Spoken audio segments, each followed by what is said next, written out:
চট্টগ্রামের হয়ে নাকি হেনরিক ক্লাসেন খেলতে আসবে। এটা আসলে সত্যি কিনা জানি না। যদিও সত্যি হয় তাহলে ভালো হবে।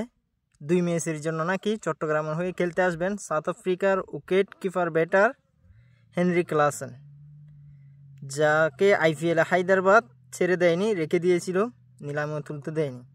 যদি সে আসে চট্টগ্রামের হয়ে খেলতে তাহলে ভালো হবে। কিন্তু কথা হচ্ছে, যিনি চট্টগ্রামের ওনার, উনি নাকি ইমনের মতো বিদেশিদেরও বলে দেয়, যদি ভালো খেলতে না পারে, তাকে যদি সন্তুষ্ট করতে না পারে তাহলে টাকা দিবে না।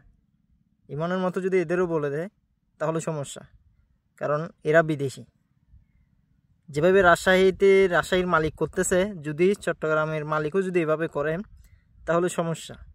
কারণ হেনরিক ক্লাসেন এখন টি-20তে বলতে গেলে সবচেয়ে একজন ভালো ব্যাটার। হেনরিক ক্লাসেন, যার ব্যাটার এবি ডিভিলিয়ার্সের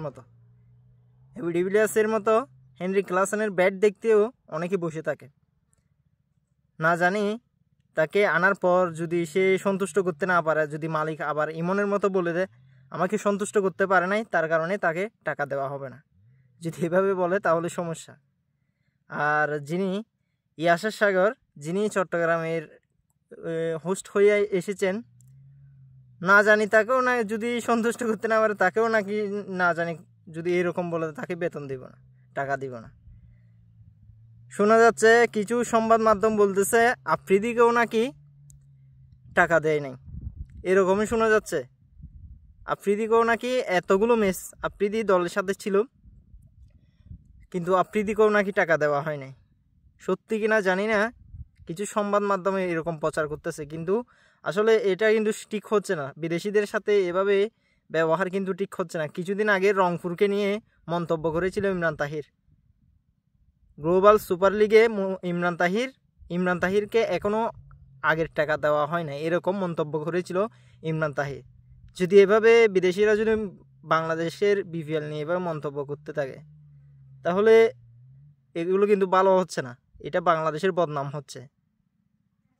এভাবে বিপিএল নিয়ে যদি মন্তব্য করে বিদেশিরা, এভাবে মন্তব্য করলে এগুলো ভালো হচ্ছে না। আর এবারও অনেক নাটকীয়।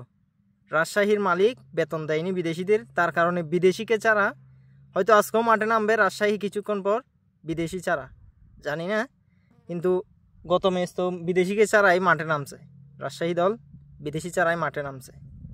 না জেনে এই ম্যাচও নাকি বিদেশি কাউকে ছাড়া মাঠে নামতে হয় তাসকিনের সদস্যদের।